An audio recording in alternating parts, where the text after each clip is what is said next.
Voilà, on veut avoir un moment de prière, remettre entre les mains du Seigneur le culte de ce matin. Nous croyons que Dieu a quelque chose prévu pour chacun d'entre nous.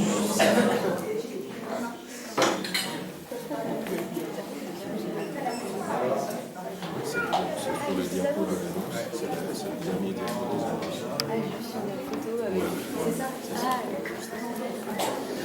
Oui, voilà, donc si on peut fermer la porte. Amen. Voilà, nous voulons commencer à prier, nous voulons remettre ces moments entre les mains du Seigneur. On veut demander qu'il pose sa main, qu'il nous bénisse. Je suis convaincu qu'il a prévu de bonnes choses pour nous. Amen. Voilà, plusieurs peuvent élever la voix. Bien-aimé Seigneur, nous voulons remettre le culte de ce matin entre tes mains. Nous te sommes reconnaissants pour cette semaine que nous avions passée. Seigneur, nous croyons de tout notre cœur en ta présence. C'est ce que nous désirons, ce que nous t'avons demandé, c'est que ces lieux soient visités.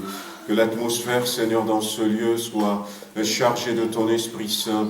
Seigneur, bénis le culte de ce matin, bénis chaque personne qui sera là. Toi qui connais les besoins profonds de nos cœurs. Et toi qui as un plan, un programme pour la vie de chacun d'entre nous. Nous ne voulons pas, Seigneur, nous imposer ce matin, mais nous voulons nous laisser emporter, transporter.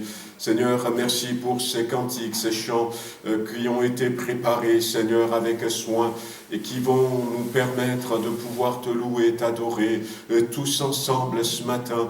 Merci aussi pour ces bien-aimés qui vont élever la voix, qui vont oser prendre leur place aujourd'hui, Seigneur, qui vont dire « Je ne veux pas rester la bouche fermée ». Merci pour ces libérations, ces délivrances de ce carcan de la timidité et qui est peut-être resté sur la vie de certains. Merci pour la prédication de ta parole. Alors que nous sommes là dans ta présence, tu poses ta main sur nous, tu nous visites, tu nous bénis, Seigneur. Tu apportes des réponses à tous les problèmes que nous avons. Nous croyons en toi, Seigneur. Merci. Louange à toi, gloire et honneur Amen. À ton Saint-Nom. Amen.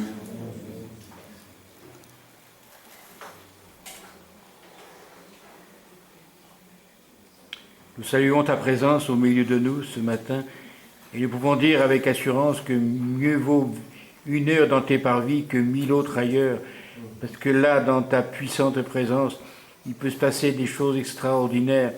Tu n'es pas fini de nous surprendre encore ce matin par des chants, par des louanges, par des dons, par ta puissance de ta parole. Oui, nous voulons te bénir, nous voulons nous réjouir ce matin du salut en Jésus-Christ. Nous voulons toujours nous souvenir de cette mort ignominieuse sur la croix pour le salut de notre âme, pour la guérison de nos maux. Oui, nous voulons vraiment de tout notre cœur t'adresser notre adoration au nom de Jésus-Christ. Amen. En effet, de ta grâce, Seigneur, que nous sommes ici dans ta présence. Alléluia. Merci de nous avoir gardés cette semaine, Seigneur, dans ta grâce. Nous voulons t'adorer. D'adorer soit Jésus. Parce que tu es ce Dieu qui s'est révélé à nos cœurs. Seigneur, merci pour la reconnaissance. Ce lieu, on est heureux de pouvoir se retrouver ce matin dans la présence du Seigneur. Bonjour à ceux qui nous ont rejoints. Soyez vraiment les bienvenus. Ce matin, vraiment, notre prière, c'est que ce soit le nom du Seigneur Jésus qui soit élevé dans ce lieu. Amen. On va chanter, on va louer le nom de Jésus, qui est au-dessus de tout autre nom. Que ce soit l'occasion de le louer, mais également de le proclamer dans nos propres vies.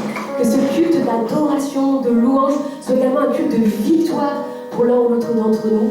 Que vraiment nous soyons bénis et nous remercions le Seigneur de tout notre cœur pour encore sa fidélité durant cette semaine, pour son amour qui ne change pas, qui ne dépend pas des circonstances. Aucun d'entre nous n'est digne de l'amour du Seigneur. Vous en avez conscience? Aucun d'entre nous vraiment n'est digne que le Seigneur pose ses regards sur nous. Et pourtant, ce matin, il nous attend. Il nous appelle son enfant. Il nous a aimés au prix de sa vie. Son sang a coulé pour chacun d'entre nous. Et ce matin, il n'y a aucun regard de jugement, de culpabilité de la part du Seigneur, mais vraiment, vois ce regard d'amour qui est posé sur ta vie ce matin. Que tu puisses le louer vraiment en toute liberté, qu'il n'y ait rien ce matin qui t'empêche d'apporter la louange de ton cœur à ton Créateur. Amen. Amen.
Oh, c'est ce nom que je veux faire résonner dans ce lieu, que je veux faire résonner dans ma vie.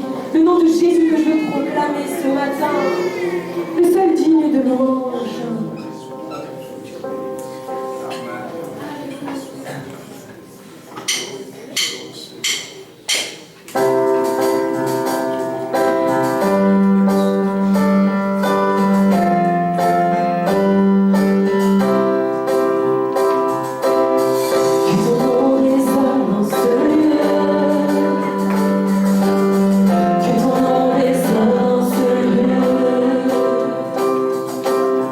Que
toi seul est digne d'être adoré. Toi seul est digne que nos mains s'élèvent en un Alléluia. Toi seul est digne de recevoir toute la reconnaissance de notre cœur, toute la louange de notre bouche. Seigneur, toi seul est digne. Oui, nous n'avons rien trouvé qui soit digne de ta majesté. Seigneur, reçois simplement notre cœur qui te dit merci. Sois béni, sois élevé ce matin. Oui, louange à toi, Alléluia, Seigneur. Jésus. Nous t'élevons, nous te magnifions, Seigneur, nous t'exaltons. C'est le nom de Jésus-Christ que nous élevons ce matin. Ton nom est grand, ton nom est puissant, ton nom est fort, Seigneur. Ton nom fait entendre les sourds, ton nom fait parler les muets, ton nom fait voir les aveugles, ton nom brise les chaînes, ton nom enlève les fardeaux et nous redresse quand nous sommes courbés. Ton nom est merveilleux. Ton nom, Seigneur notre Dieu, brise toute chaîne. Ton nom guérit les malades, relève la personne qui est fatiguée. Louange et gloire à ton nom. Béni sois-tu, ton nom qui est au-dessus de tout nom. Nous bénissons ce beau nom, ce précieux nom, qui est venu jusqu'à nous, qui nous a libérés. Qu'est-ce que tu es merveilleux, Seigneur. Louange à toi, gloire et honneur à toi. Amen, alléluia. Merci Jésus d'avoir accepté la croix, Seigneur, d'être descendu de ton ciel de gloire, Seigneur, parce que tu nous as tant aimés, Seigneur, que tu ne pouvais pas supporter de ne pas nous avoir, Seigneur, près de toi, dans ton ciel de gloire un jour. Seigneur, merci, Seigneur, pour ce sacrifice si parfait, si extraordinaire, Seigneur, que je ne comprends pas, parce que c'est vrai.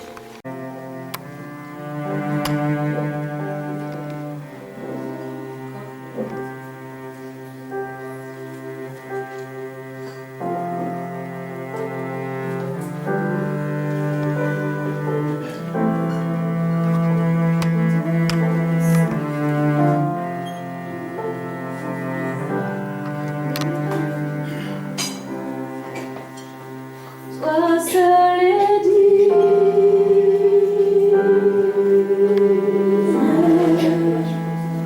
de recevoir louange et gloire Pour l'éternité, toi seul est digne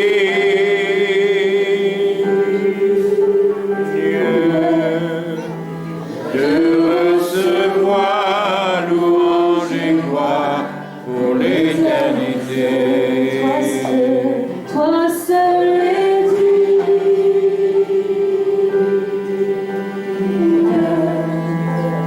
De recevoir louange et gloire pour l'éternité.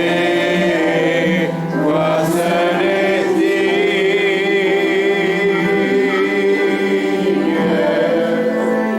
de recevoir louange et gloire pour l'éternité. l'immensité De ta grandeur me montre que je ne suis rien. Mais quand tu façonnais la terre, j'étais déjà près de ton cœur. Tu m'aimais à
Parviendra-t-elle réellement jusqu'à ton cœur?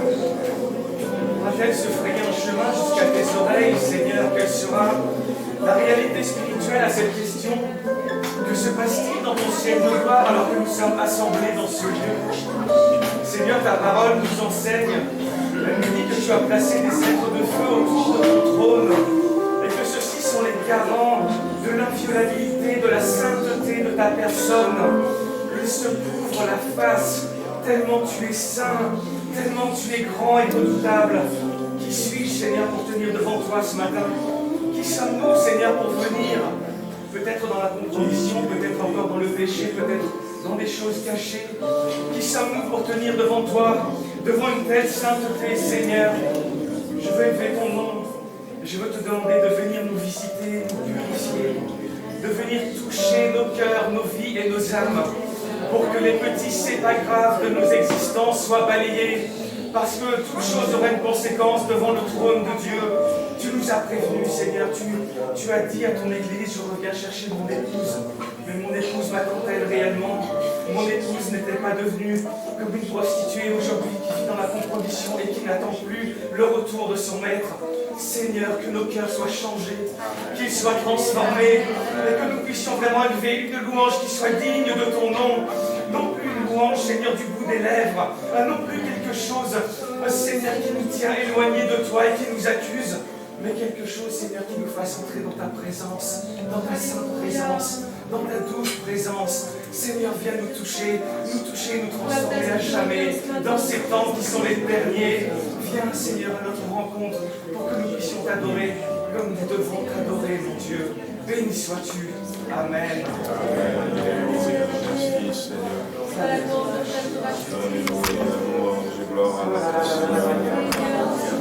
Béni soit son nom, béni soit sa présence au milieu de nous.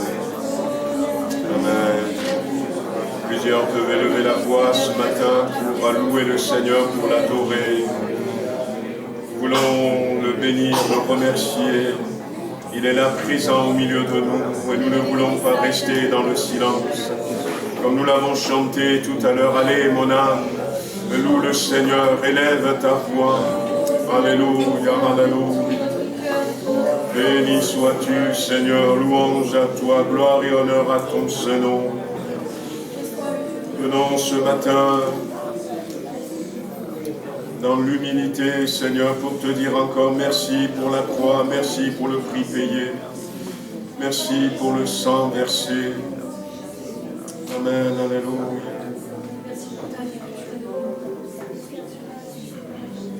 Merci pour ton amour, Seigneur. Sans ton amour, sans ta grâce, nous ne serons pas là ce matin. Combien nous te sommes reconnaissants. Alléluia, Seigneur notre Dieu.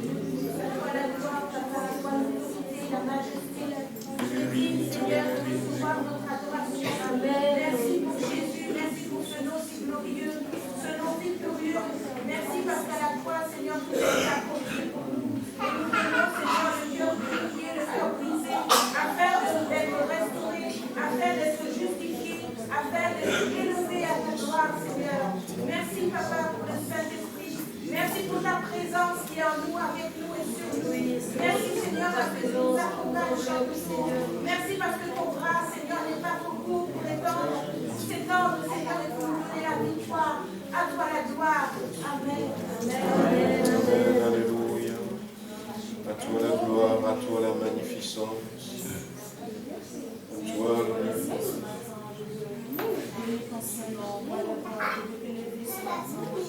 Seigneur, c'est toi qui nous as sauvés, c'est ton amour, Seigneur, qui nous a libérés, qui nous a rachetés, qui nous a réconciliés avec ton Père. Ce matin, je veux te donner toute la gloire. C'est vrai que j'en ai dit, Seigneur. Viens, Seigneur, le peu, Seigneur, mon Dieu, aujourd'hui, nous donner de la paix qui est ton merveilleux nom, Seigneur. Je te demande tout en toi et je veux te donner toute la gloire. Je veux bénir le Dieu vivant que tu es, toi l'agneau de Dieu, toi qui as été immolé pour nous. Toi qui as été meurtri pour nous, Seigneur. Toi qui as subi, Seigneur, mon Dieu, la misère, la souffrance, le rejet pour nous. Aujourd'hui, nous sommes libres, Seigneur, rachetés, élus de Dieu, Seigneur, mon Dieu, mis à la voix de Dieu, ton Père tout-puissant. Oh, Seigneur, quelle grâce C'est une grâce incomparable, Seigneur. Et une joie parfaite dans mon cœur ce matin d'être appelé enfant de Dieu. Béni. Je te remercie. Je te suis reconnaissante de tout ce que tu as subi, pour le prix payé et pour la victoire ce matin que tu donnes à ton Église, Seigneur. Tout vient de toi. L'honneur te revient, la majesté te revient, la louange te revient, la couronne est sur toi, Seigneur. Tu es élevé en dignité, tu es vivant et tu règnes, et tu t'appelles soleil de justice, étoile brillante du matin, roi des rois, prince de la paix, parole de vie, Oui, Seigneur. pain de vie, agneau de Dieu. Prince éternel, justice de Dieu, c'est toi mon salut. Et je te remercie ce matin. Majesté, à toi le règne, au nom de Jésus. Alléluia.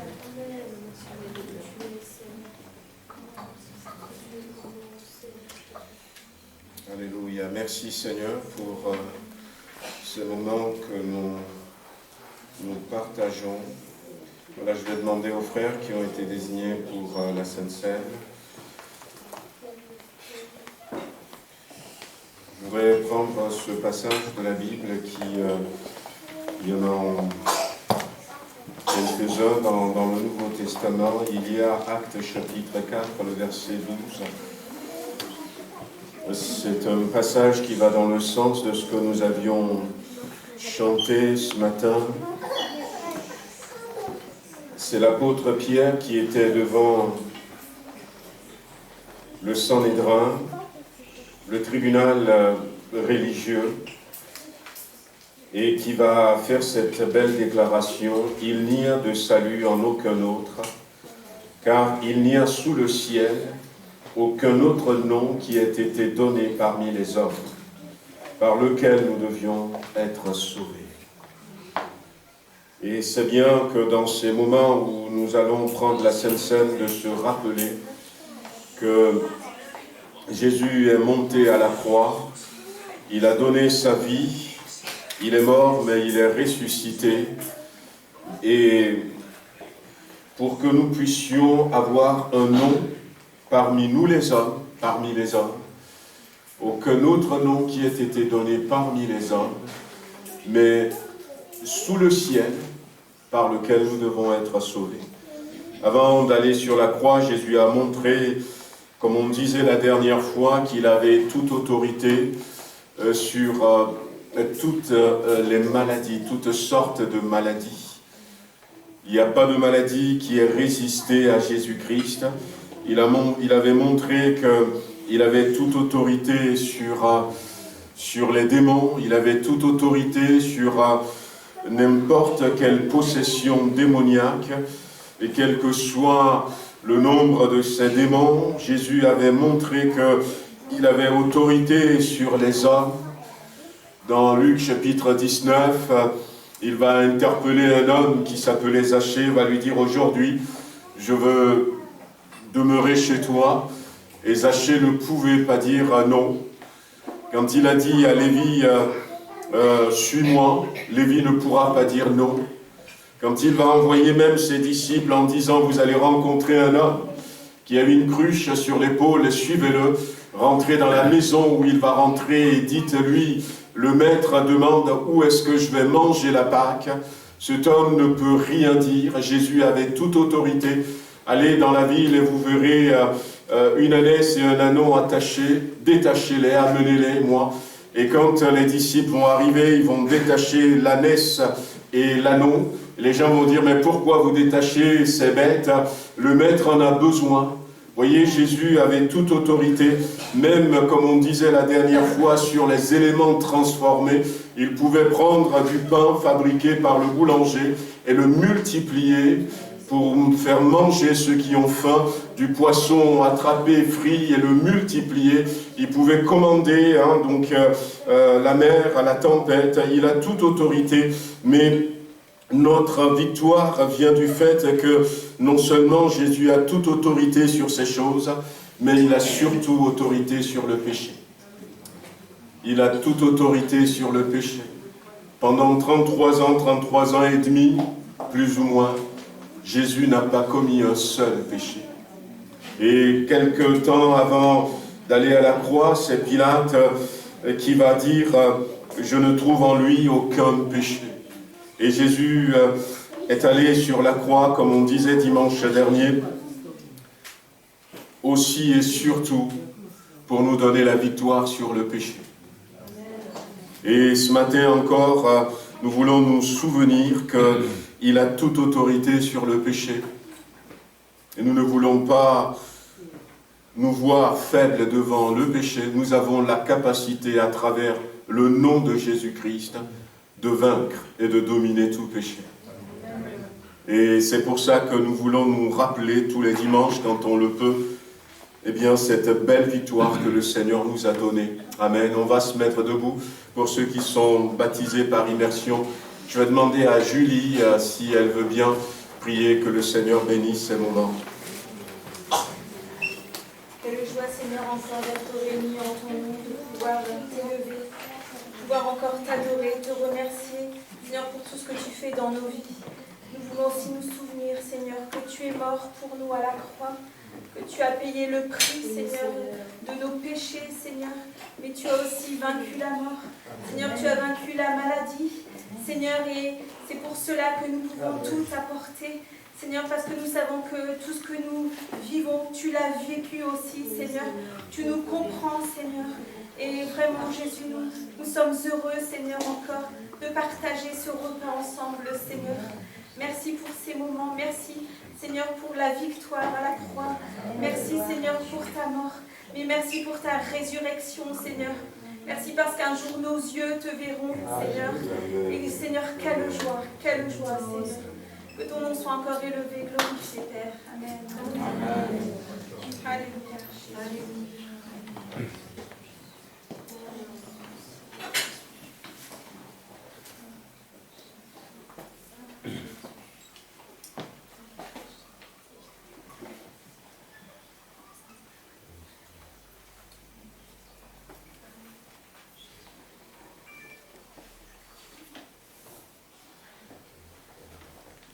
Seigneur, merci pour ta présence aujourd'hui.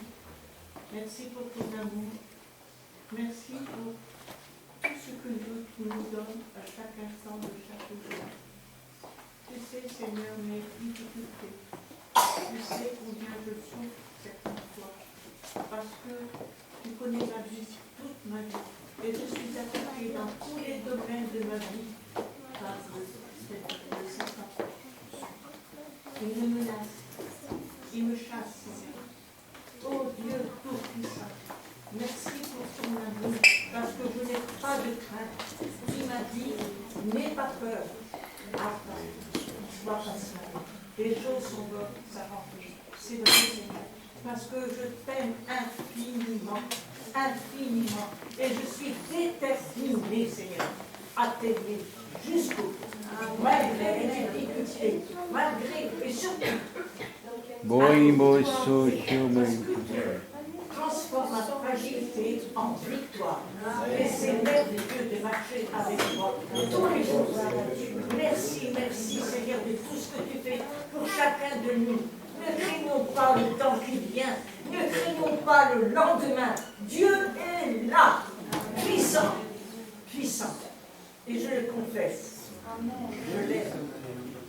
J'aimerais penser comme lui. Aimer comme lui. Et je le fais, de mon Dieu. Ayons confiance en lui. Ne doutons pas de lui. Jamais. Jamais. Pas d'anxiété. Pourquoi l'anxiété? Puisqu'il est avec nous. Pourquoi être anxieux? Merci Seigneur du bonheur que tu nous donnes tous les jours. Gloire à ton nom. Amen. Au siècle des siècles. Gloire à ton nom. Amen. Amen. Gloire à Dieu.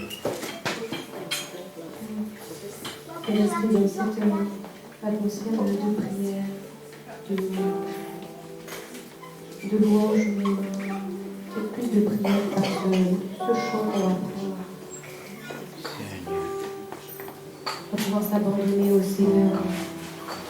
Dire je veux ton cœur, Seigneur. Au-delà de tout, Seigneur Jésus, je veux ton cœur. Dans ces moments de Sainte Seine, on prend le pain, le vin, qu'on puisse vraiment chercher le cœur du Seigneur. On dit pardonne-nous, Seigneur Jésus. Pardonne-nous quand on fait les choses par habitude, quand on oublie que c'est toi que nous chantons. Pardonne-nous ce matin, en tant qu'Église, en tant qu'individu. Et qu'on puisse prendre ce chant vraiment comme une prière.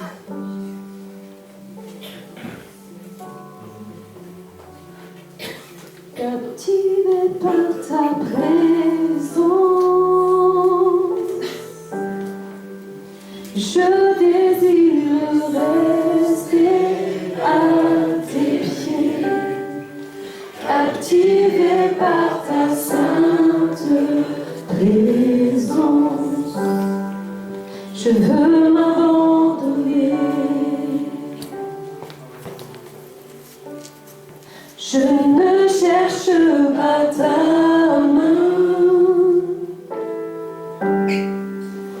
tu ne me dois rien, tu m'as comblé. Au-delà de tout ce que tu peux faire, je veux ton cœur.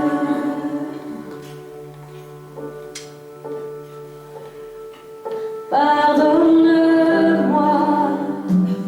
quand tout n'est qu'une habitude. Pardonne-moi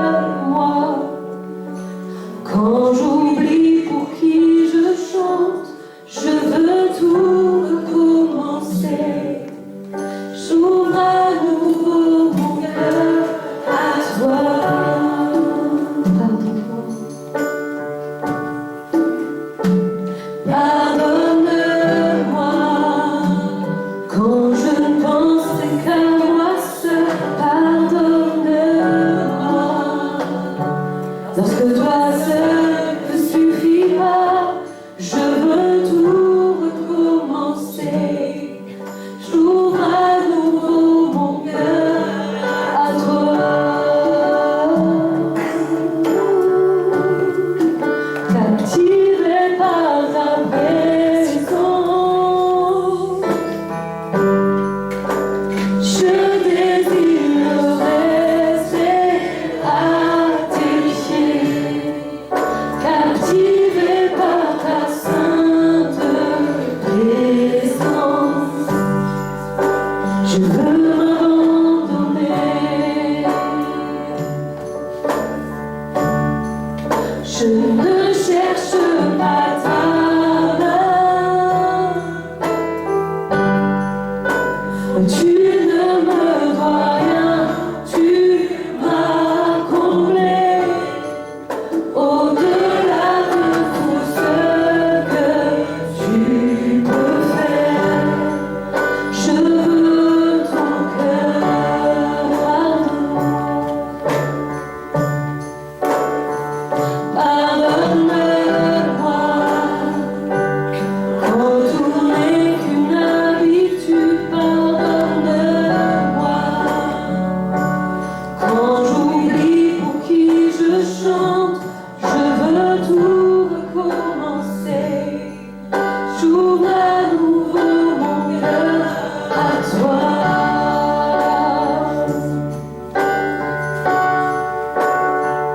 Pardonne-moi quand je ne pensais qu'à moi seul. Pardonne-moi lorsque toi seul ne suffit pas. Je veux tout recommencer. J'ouvre à nouveau mon cœur à toi.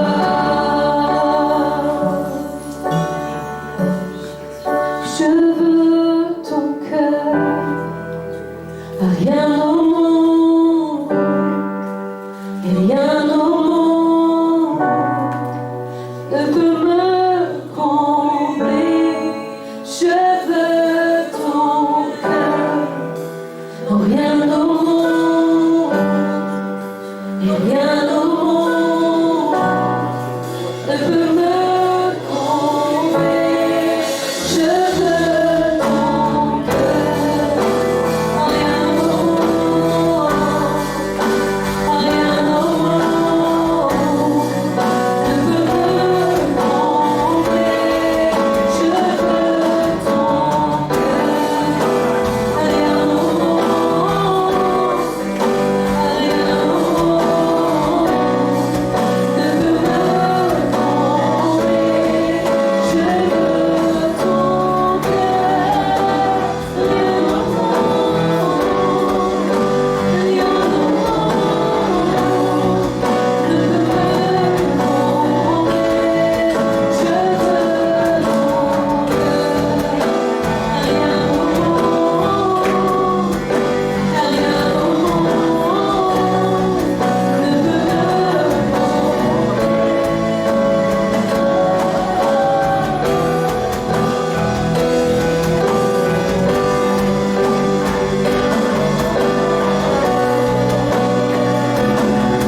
Rien au monde, rien au monde ne peut me combler.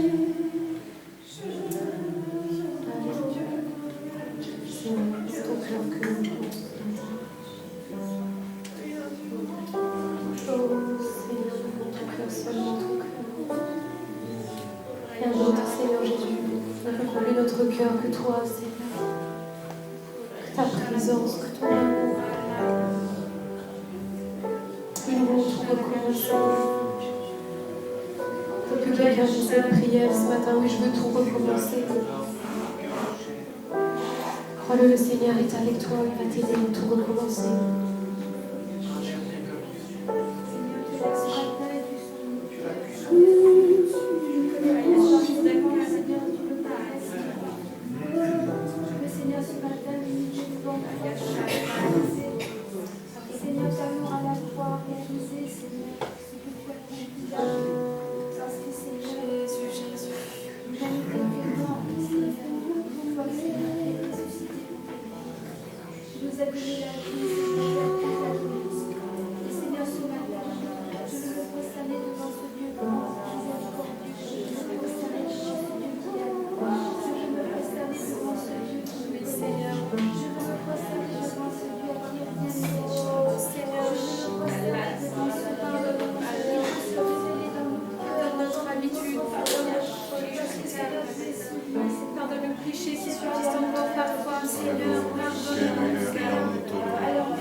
To dices, to que se te pasto.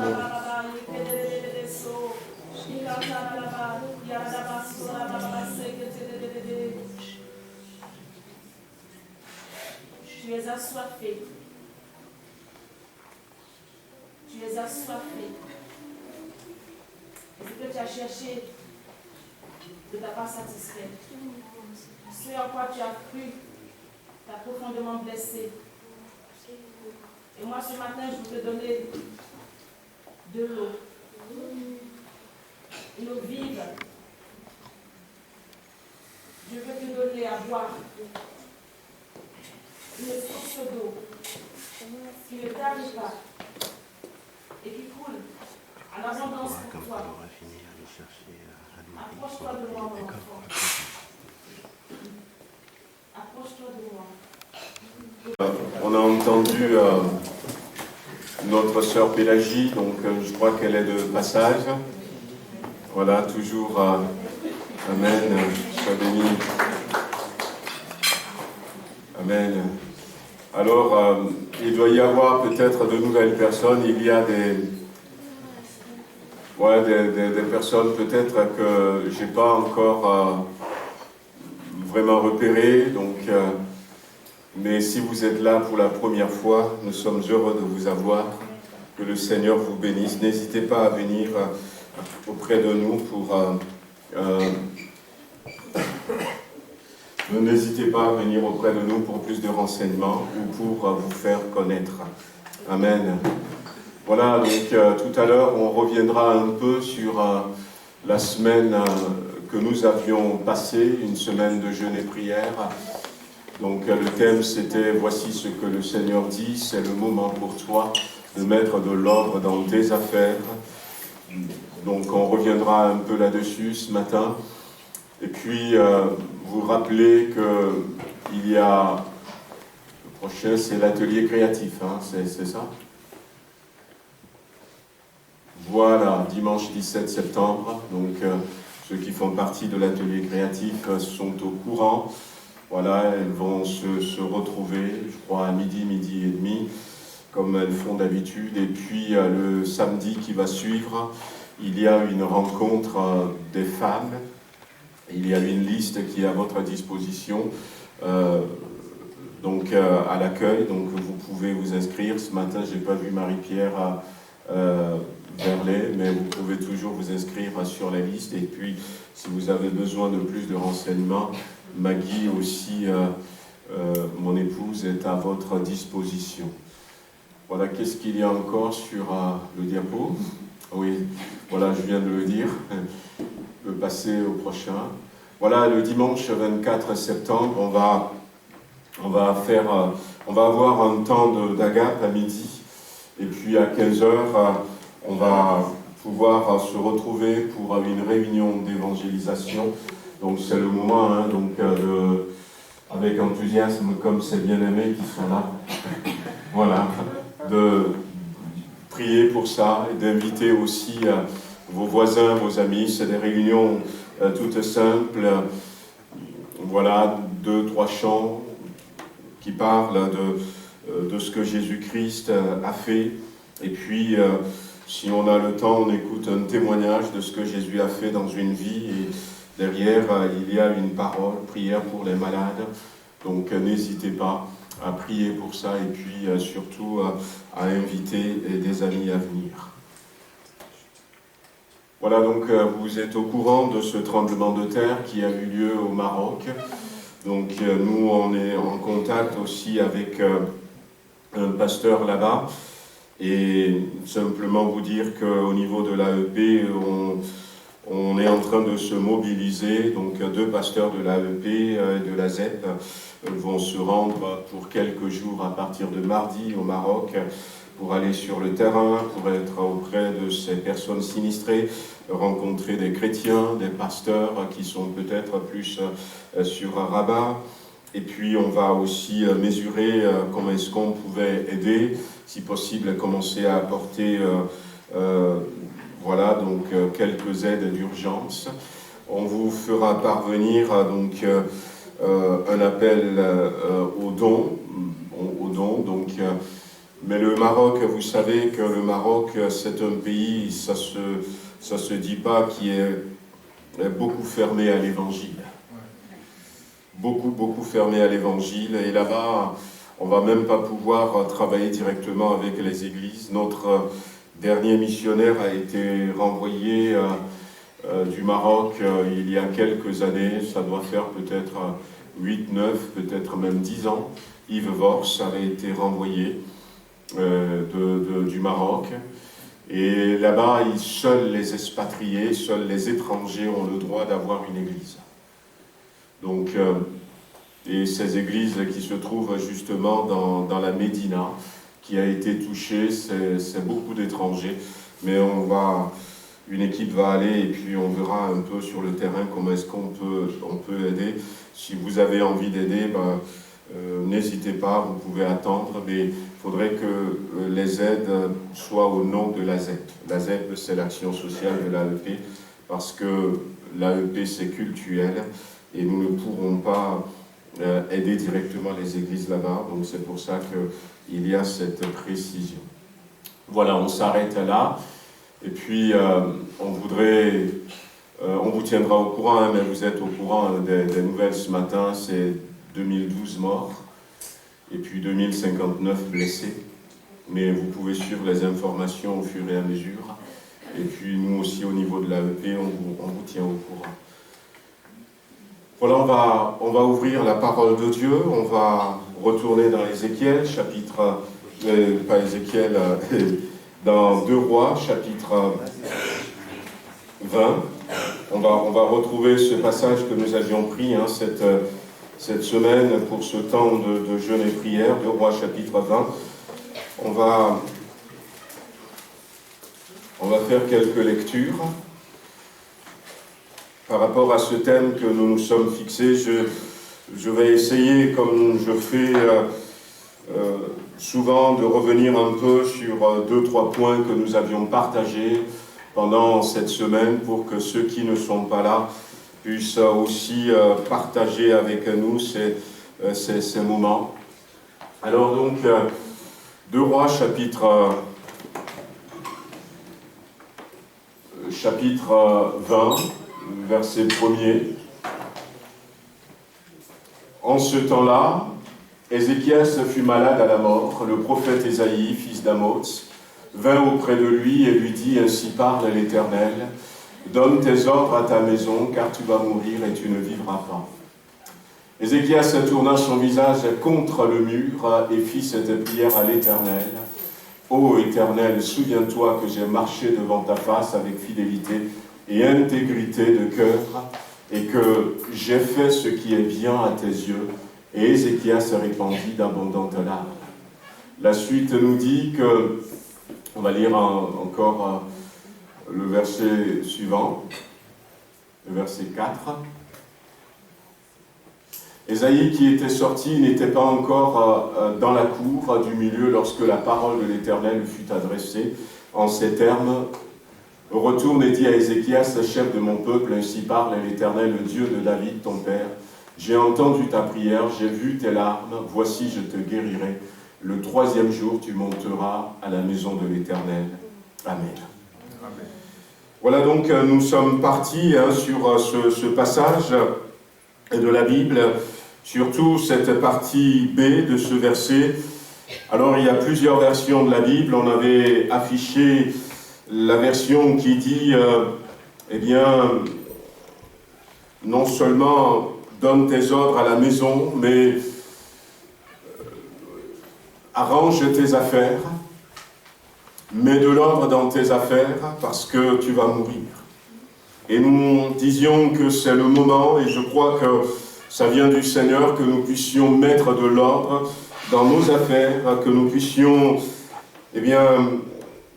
revoir un peu notre maison. Notre maison, c'est d'abord nous-mêmes, c'est d'abord notre cœur, c'est d'abord la vie que nous menons. Revoir un peu ces choses et voir si tout est en ordre devant le Seigneur avant qu'il ne soit trop tard. Je pense que nous avons tout intérêt, bien-aimés, à écouter ce que le Seigneur nous dit. Dimanche dernier, nous avions parlé du péché. Et pendant cette semaine de jeûne et prière, les premiers jours, sur le dimanche à midi et puis le lundi qui a suivi, on était revenu sur cette importance de ne pas prendre le péché à la légère. Et on s'était humilié devant le Seigneur, on avait prié pour nous-mêmes, on a voulu mettre de l'ordre dans notre vie quant à ce qui concerne le péché et sortir tout ce qui ne doit pas y être. Vous savez, quand on va mettre de l'ordre dans son armoire, quand on va mettre de l'ordre dans sa maison, on va arranger et puis on va trouver peut-être des vieux trucs, on va trouver des choses qui ne doivent plus être dans nos maisons. On va trouver peut-être de la saleté, on va les sortir. Et nous avions ciblé dans un premier temps le péché. Dimanche dernier, pour ceux qui étaient là, j'étais resté un peu sur le péché. J'ai rappelé que, frères et sœurs, amis qui êtes là ce matin, qu'il ne faut surtout pas prendre le péché à la légère. J'ai cité quelques passages de la Bible et on avait lu aussi dans Ézéchiel, chapitre 28, où la Bible nous décrivait un peu qui était Lucifer, qui était un ange puissant, un archange, avec des qualités extraordinaires. Et je disais que le péché a transformé Lucifer en Satan. Et si le péché a réussi cela, nous devons faire attention au péché. Nous ne devons pas nous laisser dominer par le péché. Si le monde est là où il est aujourd'hui, c'est à cause du péché. C'est vrai, il y a le diable. Le diable qui va tenter Adam et Ève, et Adam et Ève vont pécher contre Dieu. Et on avait lu la dernière fois dans Genèse chapitre 3, ce qui s'est passé après que l'homme ait péché, puisque la Bible dit que l'homme vivait en harmonie avec Dieu dans ce jardin merveilleux qui s'appelle le jardin d'Éden. Mais à partir du moment où le péché est rentré dans le monde, la première des choses que Dieu va faire, c'est que Dieu va dire à la femme, j'augmenterai ta souffrance, la souffrance de tes grossesses. Tu enfanteras avec douleur. Alors qu'avant, il n'y avait pas cette sentence. Mais à cause du péché,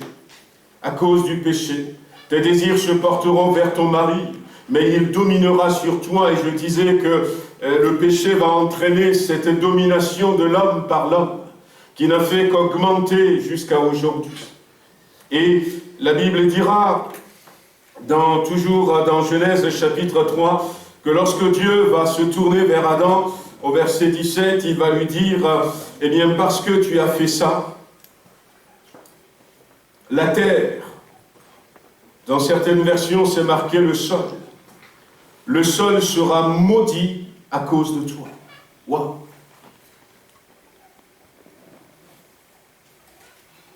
Le sol sera maudit. Voyez ce que le péché peut faire. Et des fois, on s'amuse avec le péché, on se dit, demain, je vais arrêter de mentir, je vais arrêter de faire ceci, cela. Le péché ne fait pas de cadeaux. Et la Bible va nous conseiller même de fuir le péché. La Bible dira, sache que ton péché t'atteindra. La Bible nous dira, résister au diable. Mais devant certains péchés, il faut fuir. Le péché est très dangereux. Le péché, c'est l'ennemi de Dieu. Jésus a pu se présenter devant le diable. Le diable, Jésus a laissé le diable le tenter. Même dans le livre de Jean, la Bible dit que le diable s'est présenté avec les fils de Dieu, les anges, devant Dieu. Dieu n'a pas peur du diable. Au contraire, la Bible dit que les démons savent que Dieu existe et ils tremblent. Mais Dieu ne veut surtout pas sentir le péché. Alors, ça fait partie des choses à sortir. J'avais parlé de la semaine de cet exemple assez remarquable concernant Léonard de Vinci, qui, on peut afficher le tableau de Léonard Vinci. J'ai parlé dans la semaine. Léonard de Vinci qui avait dessiné cette scène, vous le savez, c'est le tableau qui dessine la scène que nous venons de prendre. Et j'expliquais dans la semaine que quand Léonard de Vinci, à l'époque, quand il dessine les tableaux, beaucoup d'artistes, beaucoup de peintres, ils ne le font pas par imagination. Et surtout, Léonard de Vinci a voulu personnaliser chacun des apôtres. Et ce qu'il avait fait, ce que beaucoup d'autres faisaient, c'est qu'il sortait, il regardait dans la ville, et il trouvait des hommes. Il a sa définition de comment devait être Pierre, il a sa définition de comment devait être Jean, et il regarde parmi la foule, parmi les gens qu'il rencontre, quelqu'un qui pour lui peut être modèle pour dessiner Pierre, par exemple, pour dessiner les apôtres. Et Pierre est là avec le cheveu blanc, j'ai oublié mon pointeur. Pierre est là et Jean est là. Et ce qui s'est passé, Judas est là et Jésus est là. Ce qui s'est passé, c'est que quand il cherchait, il a trouvé des hommes pour chacun de ses modèles. Et il lui manquait Jésus et Judas. Et Léonard de Vinci, dans sa définition, il faut que je trouve quelqu'un qui symbolise la douceur, qui symbolise l'amour, mais en même temps qui a cette autorité pour être le modèle de Jésus-Christ. Quelqu'un qui a cette beauté naturelle pour que je puisse le peindre. Alors il a mis du temps, mais finalement il a trouvé un jeune garçon. J'ai cherché son prénom, mais je ne l'ai pas trouvé. Il a trouvé un jeune garçon. Je ne me rappelle plus trop s'il s'appelait Angelo ou pas. Et quand il a vu ce jeune garçon, il a vu dans quel état il est. Il a vu son visage, il disait, mais lui, c'est un modèle pour être dessiné comme Jésus. Et il a parlé à ce jeune garçon, et ce jeune garçon a dit oui. Et donc, il l'a dessiné. Donc, c'était un jeune garçon de son époque qui était le portrait. Et puis, il voulait aussi trouver quelqu'un pour dessiner Judas. qui est dans ce manteau un peu vert. Et il a mis beaucoup de temps à trouver quelqu'un pour être le modèle de Judas. Il voulait capter l'instant où Judas, était sur le point de trahir Jésus. Alors il cherchait quelqu'un qui était habité par le péché, quelqu'un qui avait la trahison dans son cœur, quelqu'un qui est capable de commettre ce crime pour lui, quelqu'un qui peut-être était déjà à ce moment-là ami du diable. C'est ce qu'il avait dit. Et il avait passé du temps. Il a passé du temps. 3 ans se sont passés. Il avait commencé en 1494-95 et il a terminé en 1498. Et au bout de 3 ans, finalement, il a trouvé un homme. Donc voici l'image. Et il a trouvé cet homme. Il était dans l'état qu'il imaginait. Et il s'est approché de l'homme en disant, eh bien, je suis en train de dessiner un tableau. Il me manque un personnage, la personne de Judas. Est-ce que tu veux bien être, ce modèle? Je te paierai. Et l'homme lui dit d'accord. Et puis l'homme l'appelle, mais dit, mais Maître Léonard, tu ne me reconnais pas. Il y a 3 ans, je t'ai servi de modèle pour dessiner Jésus. Le même homme, tombé dans les mains du péché, qui aurait pu imaginer, Et c'est pour ça qu'il faut mettre sa vie en règle, que s'il y a quelques péchés, le péché ne fait pas de cadeau. Le péché va nous promettre de belles choses, mais le péché va nous voler tout ce que nous avons de valeureux, d'important. Le péché va nous déchoir.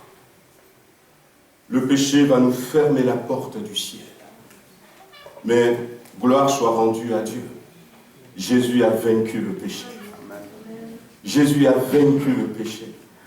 Et nous allions prier pour que le Seigneur nous donne cette capacité d'être pardonnés de tous nos péchés, de pouvoir confesser tous nos péchés. C'est ce que le roi Ézéchias avait fait dans ce passage que nous avions lu tout à l'heure.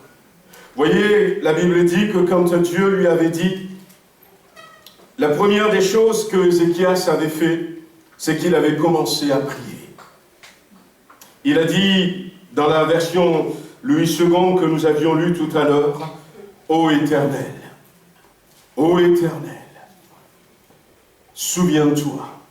Mais j'ai demandé à Camille si elle peut me projeter ça dans une autre version, la version Semeur, peut-être dans un premier temps.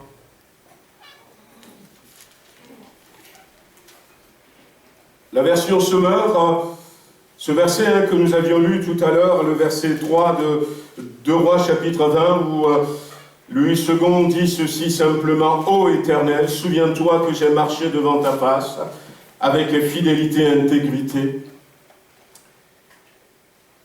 La version Semeur dit « De grâce éternelle. Tiens compte de ce que je me suis conduit devant toi avec fidélité d'un cœur sans partage. » Et ce qui m'intéresse, c'est les premiers mots. « Ô Éternel ». J'avais feuilleté beaucoup de Bibles pour voir exactement ce qu'il avait fait. Et dans le Louis II, j'ai trouvé que ce mot qui avait simplement été traduit « Ô Éternel » en dit beaucoup plus que le français ne nous apprend. C'est le même mot « ô » qui a été traduit ici de grâce éternelle. Une autre version dira « je t'en prie, Éternel ». Mais ce mot qui s'appelle Anna en hébreu est apparu pour la première fois dans Genèse chapitre 50, verset 17, lorsque les frères de Joseph, après la mort et l'enterrement de leur papa, va dire à Joseph « pardonne-nous ». Le même mot. Autrement dit, et l'anglais le traduit très bien, « je t'en supplie, Éternel ». C'est un mot qui amène à la repentance. Il n'a pas simplement prié comme ça. Je ne sais pas ce que Ézéchias avait fait dans ces jours-là, nous dit la Bible. En ce temps-là, est-ce que c'était pendant le temps où les Assyriens voulaient attaquer? Mais il était tombé malade et Dieu a décidé qu'il ne vivra pas. Mais on ne le voit pas toujours, mais il s'était humilié devant Dieu. Je t'en supplie, Seigneur. Je te demande pardon. Je te demande pardon. Grâce soit rendue à Dieu. Jésus a vaincu le péché. Et nous pouvons être pardonnés de tout péché. C'est pour ça, amis qui êtes là ce matin, bien-aimés, n'hésitez pas. Prenez la victoire sur le péché. Notre plus grand ennemi, c'est le péché. Le diable va utiliser le péché. Le diable, c'est l'adversaire, c'est celui qui est contre nous.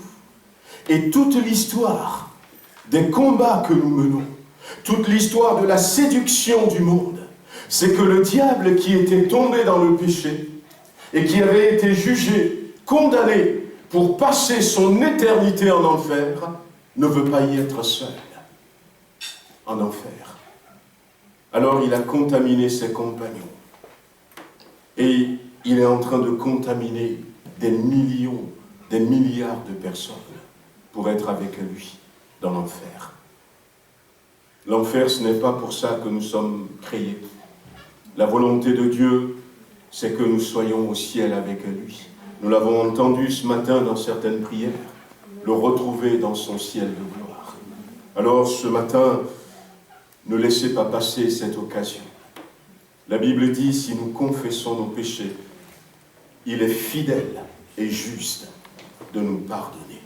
Alors, ces deux adjectifs, fidèle et juste, autrement dit, si nous confessons nos péchés, Dieu va se baser sur la fidélité et la justice pour nous pardonner. La fidélité, non pas ma fidélité, non pas votre fidélité, mais sa fidélité. Fidèle à ce qu'il avait dit. Si quelqu'un confesse Jésus-Christ, je lui pardonne ses péchés, qui que ce soit. Et on a vu des gens de toutes sortes qui étaient condamnés à recevoir le pardon de leurs péchés. Quiconque vient, Dieu est fidèle à sa parole. Et puis, il est juste parce que il avait dit à Jésus-Christ, si tu meurs à la croix, eh bien, je pardonnerai toute personne qui viendrait en ton nom. Et il est juste, ce qu'il a dit, il va le faire. Ce n'est même pas ta justice, ce n'est pas ta fidélité, mais ce matin, tu peux être libéré complètement de tout péché. Et dans la semaine, on ne s'était pas contenté simplement d'être libéré du péché, mais on a demandé aussi à Jésus, il peut le faire, la force de ne plus se laisser dominer par le péché. Et c'est possible. C'est possible. On a partagé ça cette semaine.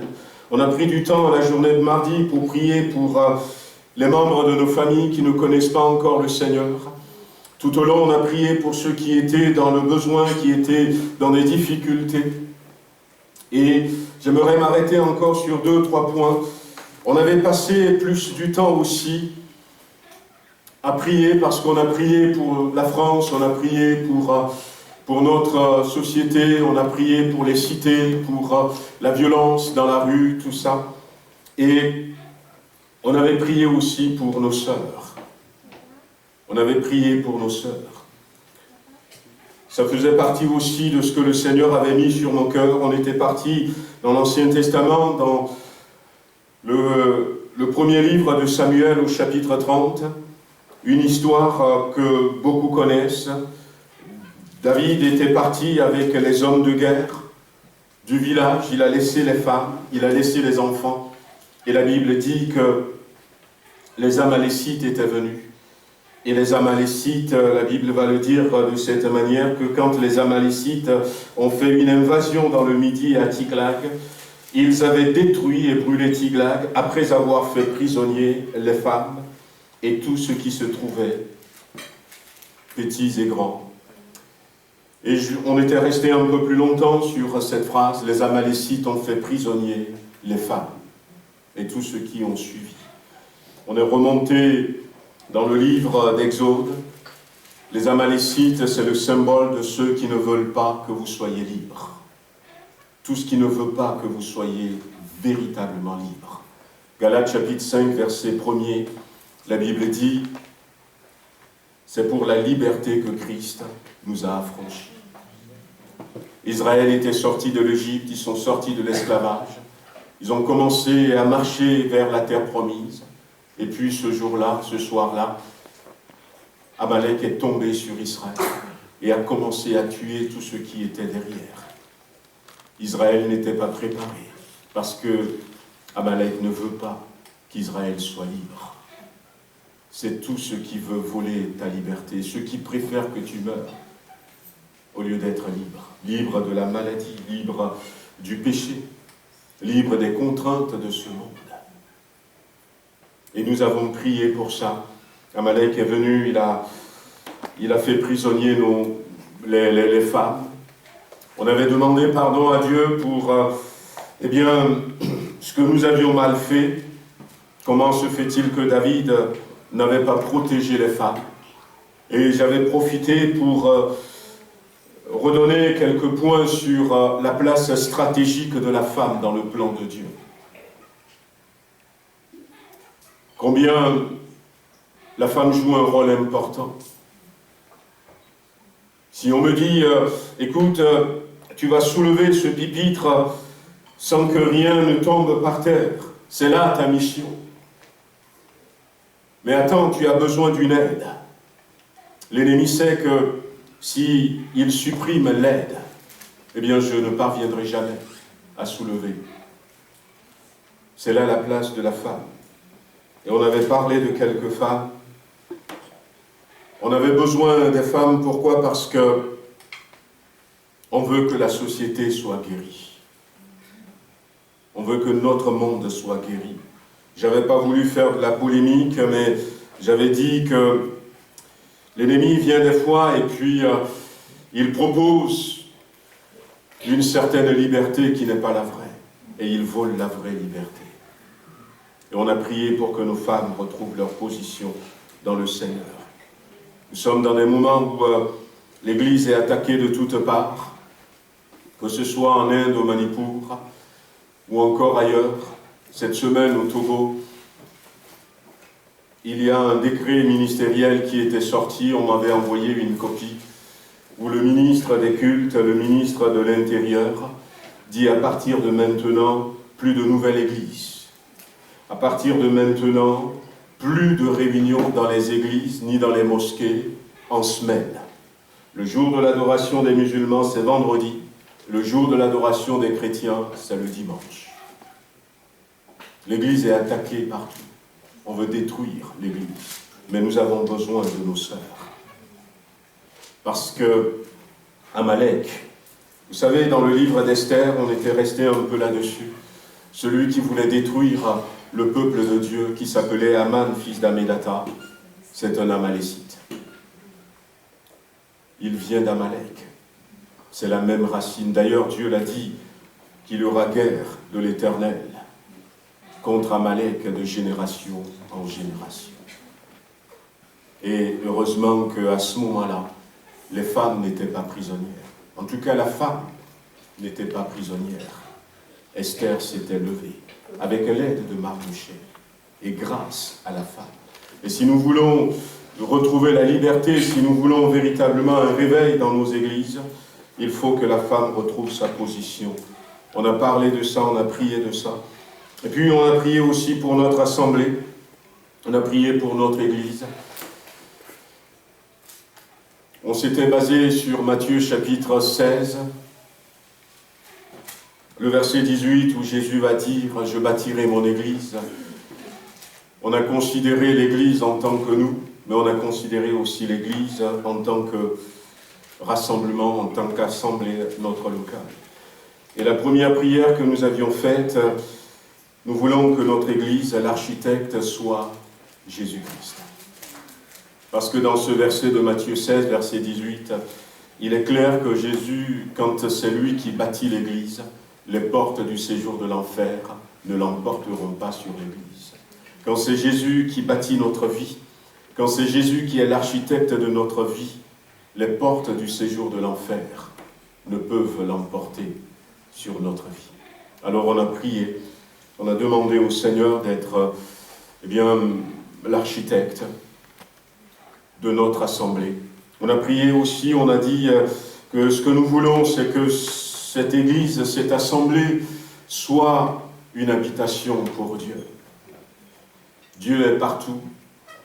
On le voit dans l'Ancien Testament, lorsque Dieu a fait sortir son peuple de l'Égypte, la Bible dit que Dieu était avec eux dans une colonne de feu qui brûle la nuit pour les éclairer dans le désert. Il n'y avait pas d'électricité. Et Dieu était avec eux dans une nuée qui les couvrait, un grand nuage qui les couvrait pour les protéger de la chaleur pendant toute leur marche. Et l'apôtre Paul confirmera ça en disant que c'était Jésus. Jésus était dans la colonne de feu, dans la nuée, et suivait le peuple. Mais à un moment donné, Dieu va dire quand même, malgré qu'il soit là dans le feu, dans la nuée, il va dire, vous allez me construire une maison. Et je vais habiter au milieu de vous. C'est là que je vais vous rencontrer. Et c'est là que je vais te parler. Et donc, on veut vraiment que ce lieu soit une habitation pour Dieu. Dieu est avec nous. Dieu est dehors. Dieu est dans nos maisons, peut-être. Mais Dieu veut un lieu où il peut nous rencontrer.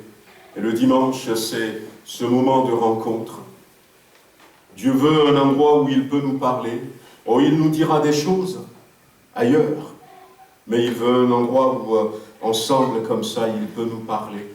Et nous avions prié aussi que notre maison, que notre assemblée soit véritablement, que ce soit sur Villefranche et Tarare, une maison pour Dieu.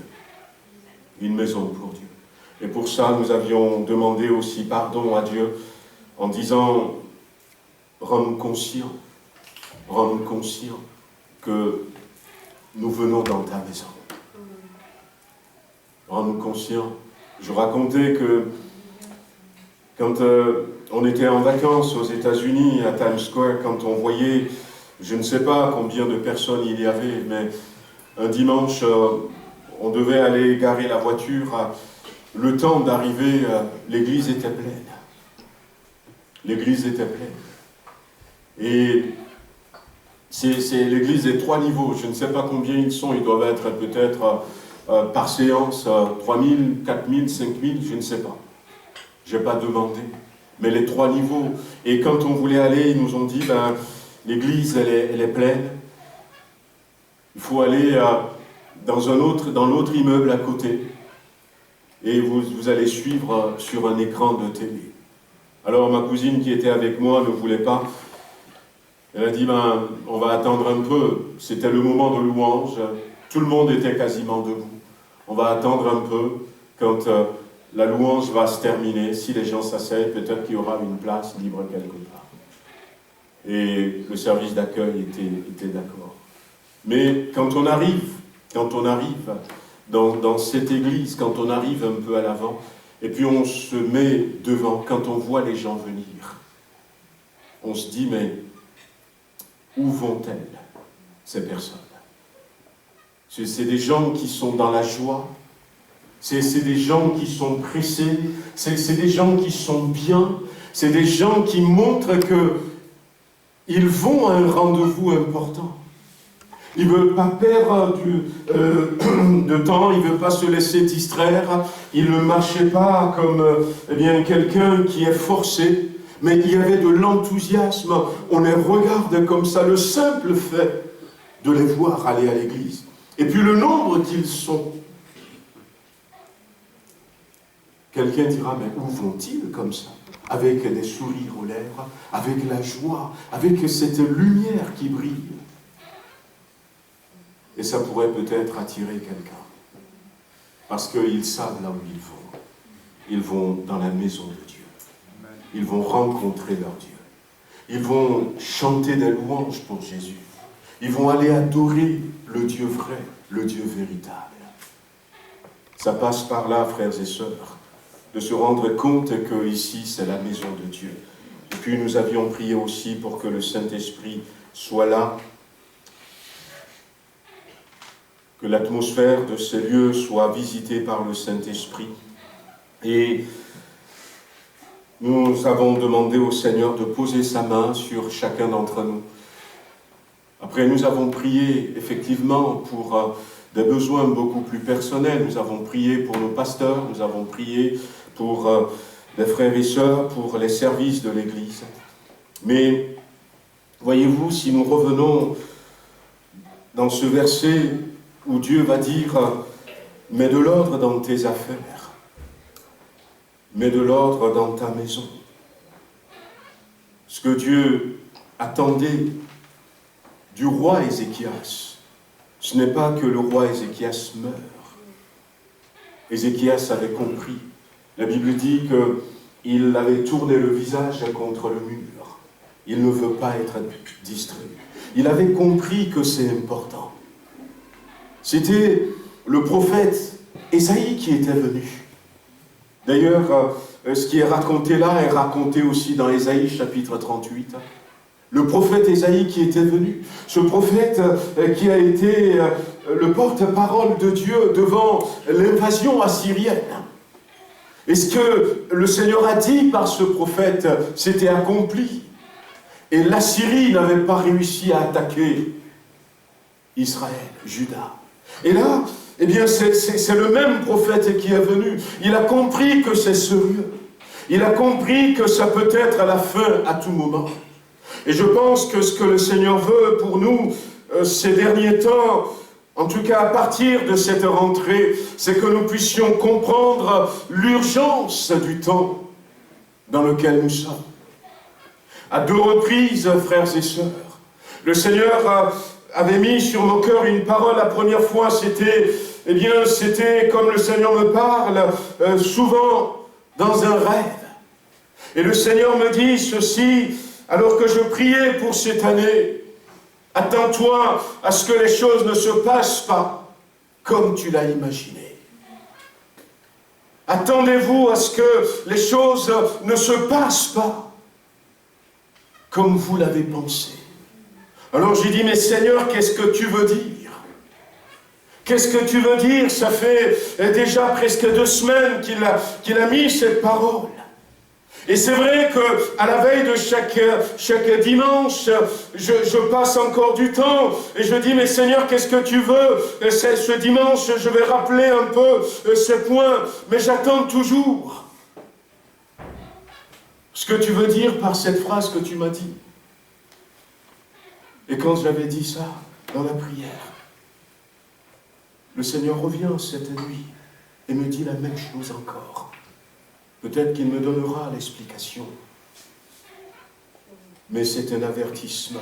Ézéchias avait compris que s'il ne fait rien, c'est la fin. De toute manière, il vivra 15 ans de plus parce qu'il avait fait un geste. Que le Seigneur nous aide, frères et sœurs, à comprendre que nous ne pouvons plus continuer comme ça. Que nous avons besoin de nous aligner. D'ailleurs, pendant le temps de jeûne et prière, il y a eu une prophétie qui était sortie.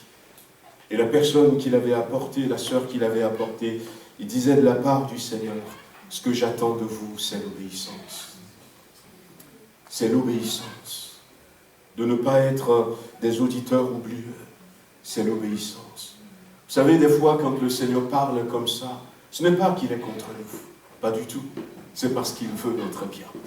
Amen. C'est parce qu'il veut notre bien. C'est parce qu'il a un plan merveilleux pour nous. Et c'est ce que nous avions vu dans l'histoire de Joseph, où la Bible dira que Dieu était avec Joseph, mais il a été quand même accusé à tort, et il a été jeté en prison.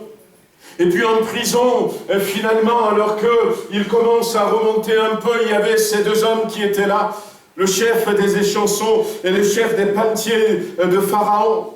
Et là encore, Joseph va expliquer le rêve qu'ils ont fait et va dire au chef des échansons: quand tu seras libre, Souviens-toi de moi. Je suis étranger dans ce pays. J'ai été vendu. Et même là, j'ai rien fait pour me retrouver en prison. Mais parle de moi à Pharaon. Et la Bible dit que cet homme était sorti et finalement il a oublié Joseph. Et 2 ans vont se passer encore. Et nous avions dit, il aurait dû se rappeler, voyez-vous, de Joseph. Il va dire à Pharaon, écoute, il y a un jeune homme dans la prison qui a 28 ans, qui, quelque part, n'a rien fait, a été vendu par sa famille, ses propres frères. Qu'est-ce que c'est cruel, le plaindre. C'est lui qui il n'a rien fait, on l'a accusé. Qu'est-ce que Pharaon aurait pu faire? Je crois que ce que Pharaon aurait pu faire, c'est le libérer. Et c'est ce que Joseph voulait. Mais ce n'est pas ce que Dieu voulait. Le plan de Dieu pour Joseph est beaucoup plus grand qu'une libération temporaire. Dieu veut que Joseph puisse avoir une voiture, qu'il puisse avoir un travail, qu'il puisse avoir une femme, qu'il puisse avoir une maison, et qu'il puisse avoir une considération que personne d'autre n'a, à part Pharaon en Égypte. Alors Dieu ne va rien faire. Mais ce que Dieu veut pour nous, bien-aimés, en nous parlant comme ça, c'est parce qu'il a un plan beaucoup plus grand pour ta vie. Il a un plan beaucoup plus grand pour votre vie. Et c'est pour ça qu'il nous parle comme ça. Le seul menteur, c'est le diable. Le seul destructeur, c'est le péché. C'est lui qui va chercher à tout prix à nous tromper pour rire lorsque nous aurons perdu ce que nous avons de plus précieux. Ézéchias avait compris et il s'est prosterné devant le Seigneur dans la prière. Il ne voulait pas se laisser distraire, tourner le visage contre le mur. Il n'avait pas honte dans sa maison de pleurer, de verser des larmes. C'est beaucoup trop grand. C'est beaucoup trop grand, frères et sœurs, ce que Dieu a préparé pour nous. Que de dire « je suis timide », que de dire « j'ai honte ». Et c'est beaucoup plus important. Le diable ne va pas m'empêcher. Et alors, il a pleuré devant Dieu. Il a dit « mais pardonne-moi tout ce que j'ai pu faire qui ne glorifie pas ton nom. Souviens-toi de moi, ne me laisse pas aller. » Et parce qu'il a fait les choses, la Bible dit que Dieu va envoyer à nouveau Ésaïe qui n'était même pas encore sorti de la maison. Ça voudrait dire quoi? Ça voudrait dire aussi que Ézéchias n'a pas perdu de temps. Écoute, je vais réfléchir un peu à ce que tu me dis. On ne sait pas si on a du temps pour réfléchir ou pas. Je vais réfléchir, je suis quand même le roi. Non. Il a compris, frères et sœurs, qui aurait pu penser que dans la nuit de vendredi à samedi, il y aurait ce tremblement de terre au Maroc. Au Maroc, qui aurait pu penser? Et certains ont tout perdu. Ouais. Tout perdu. On ne le souhaite pas, c'est parce qu'on va vivre. Mais Dieu sait les choses. Certains sont partis comme ça.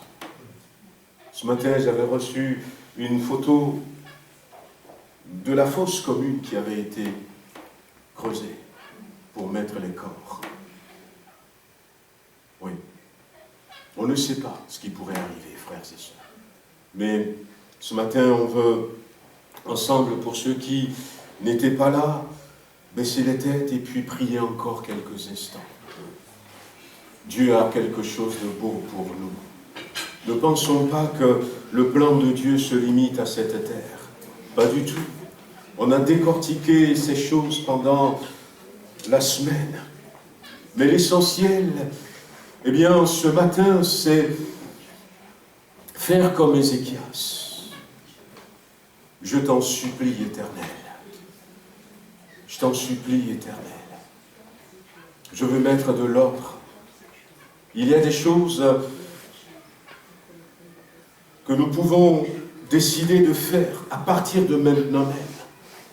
Il y a peut-être des choses dont nous avons besoin du secours de l'Éternel pour faire. Mais Dieu sait toutes choses. Et ce qu'il veut ce matin, c'est que nous lui montrons la même promptitude, la même attitude que Ézéchias avait manifestée. Que je puisse dire, je veux mettre ma vie en règle. Je veux mettre ma maison spirituelle en règle. Je veux mettre de l'ordre dans ma vie. Je veux à partir de maintenant, eh bien, me libérer de toute captivité. Je veux avoir la force de vaincre le péché. Je veux que Jésus soit l'architecte de ma vie, de ma maison. Je veux que mon cœur soit l'habitation de Dieu. C'est le dernier chant. Rien dans ce monde ne peut me combler. Je veux ton cœur. Je veux ton cœur. C'est le dernier chant que les bien-aimés ont chanté. Seigneur, je veux que rien ne me comble. Que rien ne me comble. Je veux ce matin saisir ton cœur. Je veux que tu sois la maison dans ma vie. Je veux marcher dans la sainteté. Je veux marcher dans la sanctification. Je veux marcher séparé, dévoué pour toi. Je veux que tu me dises, comme Dieu l'avait fait pour Ézéchias, je veux que tu me dises ce matin, c'est bon. C'est bon, mon enfant, tu as fait ce qu'il faut. Tu as fait ce qu'il faut. Je veux sentir ta présence.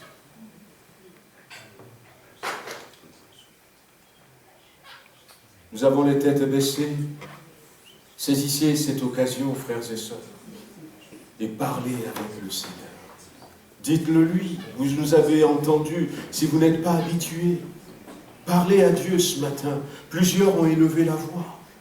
Dieu n'est pas compliqué. Il est là. Vous pouvez parler doucement, vous pouvez parler dans votre cœur comme vous voulez. Vous pouvez aussi dire, Jésus, je te donne ma vie. Tout commence par là. Jésus, viens dans mon cœur. J'ai entendu parler de ton nom, de ton autorité ce matin. Et si Jésus n'est pas encore dans ton cœur, demande-le lui. Dieu, je veux mettre ma vie entre tes mains.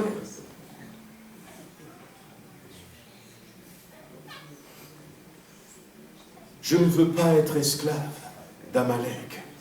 La Bible dit que tout homme, toute personne est esclave de ce qui a triomphé de lui.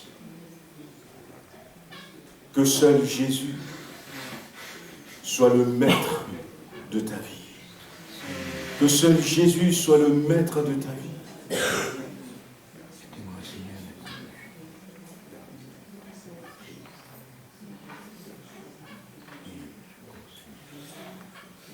Et s'il y a quelques péchés, demandez pardon à Jésus. Nous avons auprès du Père un avocat. Et Dieu est fidèle et juste. Ne gardez pas ça dans votre cœur. Confessez-le à Dieu. Ne dites même pas, Dieu le sait. Ne restez pas à la bouche fermée. Mais dites-le lui, Seigneur, tu me connais. Tu vois, je suis un menteur, je suis une menteuse.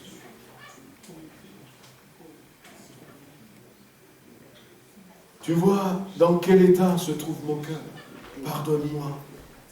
C'est là où le Seigneur va permettre par son Esprit Saint que tu sois libéré. Tu pourras même lui dire, libère-moi de ces péchés, libère-moi de cette addiction, libère-moi de toute captivité spirituelle, psychologique, morale, de toute captivité émotionnelle, sentimentale. Libère-moi de toute captivité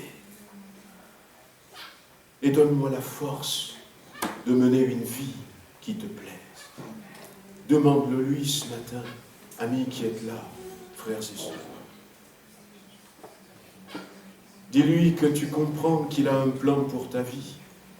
Et le plan de Dieu dépasse la terre pour toi.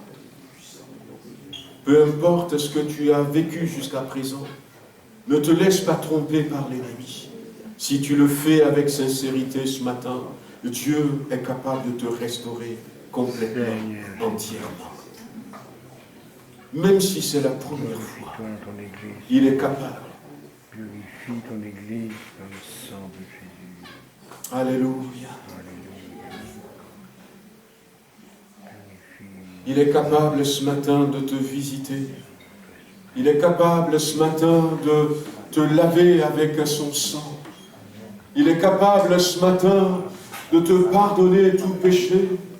Il est capable de te redresser spirituellement et d'ôter ce fardeau de ton épaule. Il est capable de te restaurer. Nous avions prié pour qu'il y ait une restauration, mais qu'il y ait aussi une restitution. Il est capable de te bénir. Oui, Dieu ne t'a pas oublié. Nous avons cité Joseph. Dieu va lui donner la liberté, mais la vraie, non pas une liberté passagère.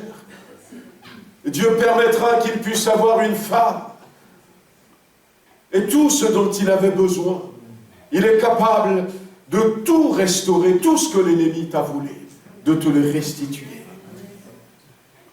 Mais il faut faire les choses selon sa condition. Ô Éternel, je t'en supplie, mon Dieu, mon secours est en toi. Je n'ai que toi.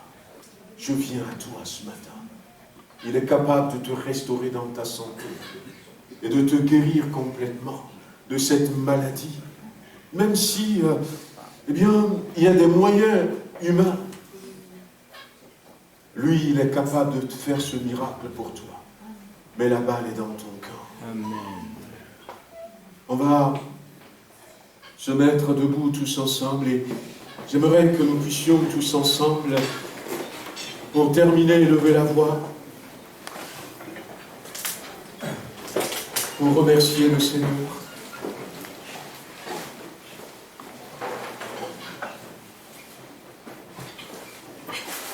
Levons la voix tous ensemble, amis, frères et sœurs. Pouvons dire merci, Seigneur. Si vous sentez qu'il vous a pardonné, si vous sentez qu'il vous a visité, si vous sentez qu'à partir de maintenant, votre vie ne sera plus jamais la même, que vous avez reçu quelque chose de sa part, Seigneur notre Dieu, nous voulons te remercier ce matin. Croyons de tout notre cœur que tu nous as fait du bien, Seigneur. Tu nous as parlé. Seigneur, tu as entendu les supplications qui sont montées vers toi. Oh Seigneur, merci pour le pardon des péchés. Merci pour le sang de Jésus encore efficace qui nous lave ce matin, qui nous purifie. Merci, Seigneur, de ce que tu mets dans des cœurs. La décision de marcher droitement devant toi, Seigneur, de marcher, Seigneur, séparé à l'écart devant toi, Seigneur. Tu viens combler ces vides, tu viens guérir les cœurs brisés, tu viens restaurer ce que l'ennemi nous a volé. Oh Seigneur, nous te louons, nous t'adorons, nous glorifions ton nom. Béni sois-tu, louange à toi, Père. Amen. Honneur à ton Seigneur. Amen. Ce que nous voulons, Seigneur, c'est que tes projets, tes plans s'accomplissent dans nos vies, dans nos maisons, Seigneur, dans notre assemblée, dans le puissant nom de Jésus-Christ. Amen. Amen. Amen.